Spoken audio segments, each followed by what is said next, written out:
Follow the money.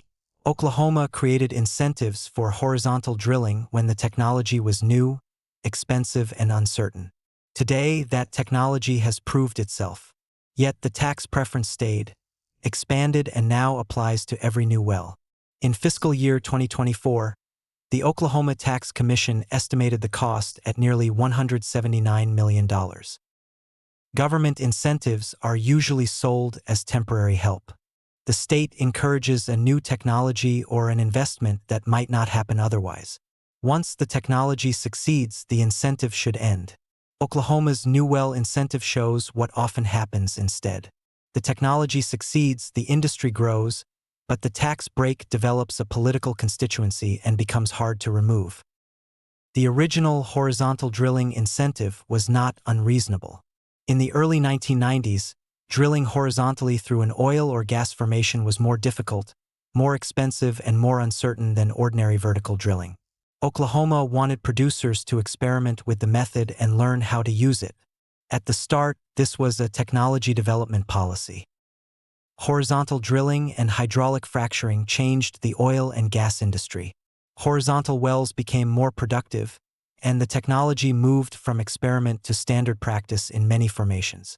The incentive succeeded, but instead of allowing the temporary preference to expire, Oklahoma preserved much of the tax advantage. In 2014, Oklahoma addressed the unfairness between horizontal and vertical wells by expanding the benefit. New horizontal and vertical wells received a reduced 2% rate for the first 36 months, followed by 7% afterward. Later, the state raised the new well rate to 5%. That was less generous than 1 or 2%, but it remained a tax preference. The timing matters. A horizontal well does not produce evenly over its life. Production is usually concentrated in the early months and years, followed by a steep decline. One Oklahoma production profile estimated that a typical horizontal oil well produced about 62% of its lifetime oil in the first 3 years. Oklahoma charges the lower rate during those 3 years, when the discount is worth the most. The Oklahoma Tax Commission calls this provision the New Well Incentive, reduced rate at 5%. For fiscal year 2024, it estimated the tax expenditure at $178,933,000.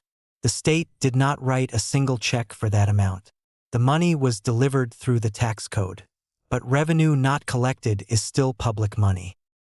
The current law applies equally to new horizontal and vertical wells, but equal percentages do not produce equal dollars.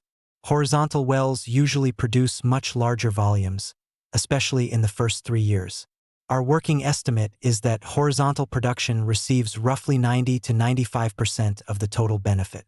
That is not an official tax commission allocation. A comprehensive review should require the exact breakdown.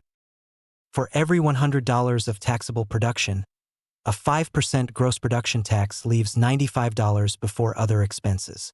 A 7% tax leaves $93. The difference is $2. No producer will turn it down. But improving the return on a well is not the same as causing the well to be drilled.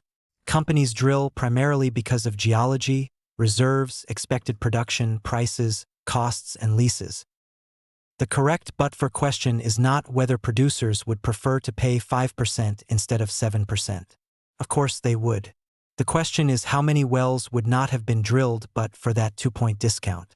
A tax incentive should be measured by the investment it causes, not by the number of companies willing to collect it. Oklahoma applied a reasonable principle to wind power.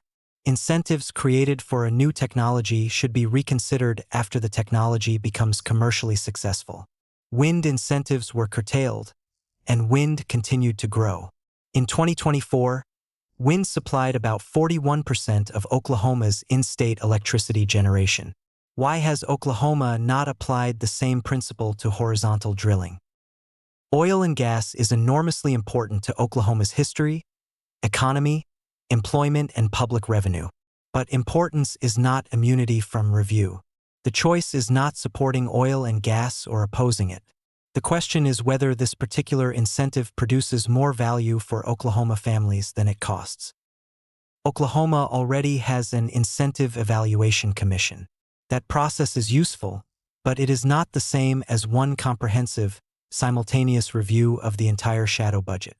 The Newell incentive should be compared with other incentives and with direct investments in schools, healthcare, roads, childcare, public safety, and workforce development.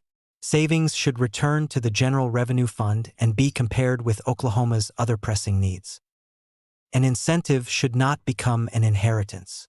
Oklahoma created its original horizontal drilling incentive for an understandable reason. The technology was new, the cost was high, and the outcome was uncertain. 3 decades later, none of those descriptions fits horizontal drilling. Every incentive should demonstrate that it remains necessary, changes economic behavior, and produces more public benefit than it costs. Prove it, reform it, or end it,